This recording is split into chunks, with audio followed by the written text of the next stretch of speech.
আওয়ামী লীগকে কোন কারণে রাজনৈতিক দল মনে হয়? আমরা ইতিমধ্যে শুনতে পেয়েছি প্রধান উপদেষ্টা নাকি রাজনৈতিক দলগুলোর সাথে বসার চেষ্টা করছেন,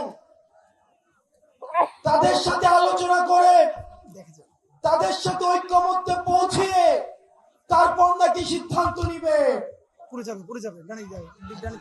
আমরা স্পষ্ট করে বলতে চাই, ডক্টর মোহাম্মদ ইউনূস, আপনাকে আলোচনা করতে হবে মুক্তার মায়ের সাথে,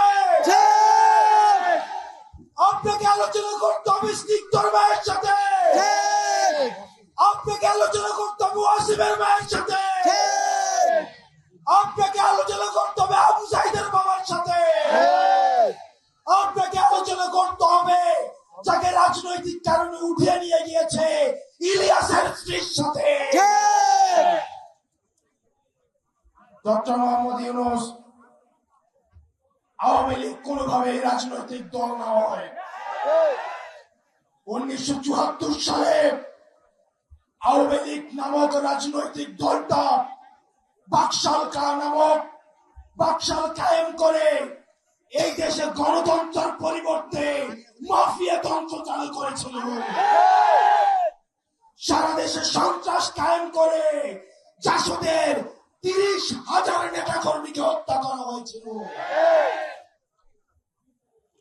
আপনারা জানেন আওয়ামী লীগ নেতা কর্মীদের লুটপাটের কারণে 15 লক্ষ মানুষ না খেতে পেয়ে মারা গিয়েছিল। ইতিহাসের প্রত্যেকটা স্তরে স্তরে আওয়ামী লীগের হাতে রক্ত লেগে রয়েছে। আওয়ামী লীগ যে শুধুমাত্র ক্ষমতায় থাকাকালীন রক্ত ঝরিয়েছে বিষয়টা এমন নয়।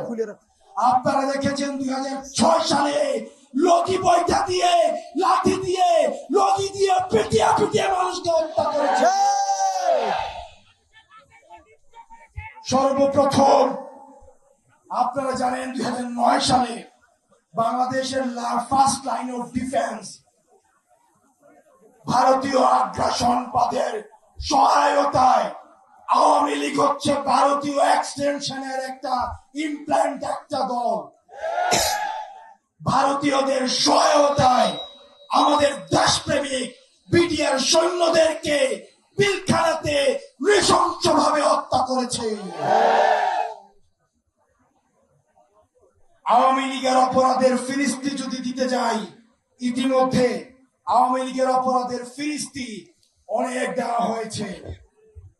আমরা সহজভাবে যদি বলতে চাই, 100টা ফেরাউন 100টা নমরুদকে যদি একসাথে করা হয় তাহলে একটা হাসিনা পাওয়া যাবে না।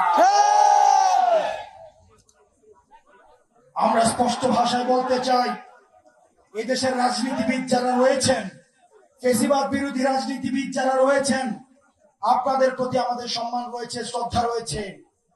আপনাদের প্রতি আপনাদের দীর্ঘ 1.5 দশকের লড়াই সংগ্রামকে আমরা শ্রদ্ধা জানাই। একই সাথে সাথে এই জিনিসটি আপনাদের কাছে আহ্বান জানাই, এই আওয়ামী লীগের চ্যাপ্টারটা 5ই অগাস্টই ক্লোজ হয়ে গেছে, এটাকে রিওপেন করার চেষ্টা করেন না। আমাদেরকে বলা হয় বিদেশ থেকে নাকি ইনক্লুসিভ ইলেকশনের এক ধরনের প্রেশার রয়েছে। 2014 সালে যখন বিএনপি নির্বাচনে আসে নাই, তখন ইনক্লুসিভ ইলেকশন কোথায় ছিল? 24 সালে ইনক্লুসিভ ইলেকশন কোথায় ছিল?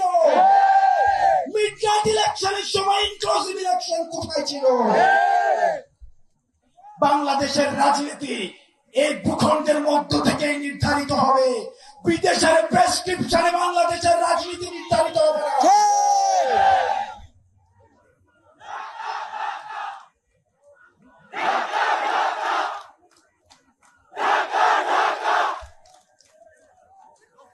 আমরা এই দেশের রাজনীতি আমরা দেখেছি, এই দেশটাতে ভাড়ায় খাটা হাসিনা মূলত হচ্ছে মোদির বেতনভুক্ত কর্মচারী হিসেবে দেশটাকে।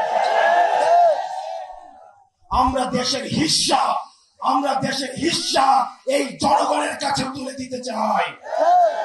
সুতরাং এই বারবার আওয়ামী লীগের প্রশ্নটাকে যারা টেনে নিয়ে আসে, 5ই আগস্ট যে বিষয়টি সিদ্ধান্ত হয়ে গিয়েছে, এই বিষয়টিকে বারবার টেনে নিয়ে আসা যারা আমাদের অস্থিতিশীল করার চেষ্টা করে, আমরা অন্তর্বর্তীকালীন সরকারকে বলতে চাই, এই প্রজন্মের যে কনফ্লিক্ট, আমরা চাই এটা এখনই শেষ হয়ে যাক, এটা আজকেই শেষ হয়ে যাক।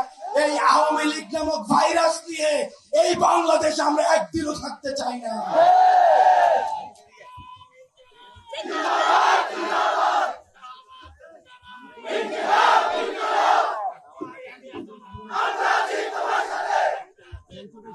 প্রিয় সহযোদ্ধা, সংগ্রামী সহযোদ্ধা, আপনাদেরকে বলতে চাই, শেষ রক্তবিন্দু দিয়ে একজন ব্যক্তি যদি থাকে এখানে, আরো যদি 1 মাস প্রয়োজন হয়,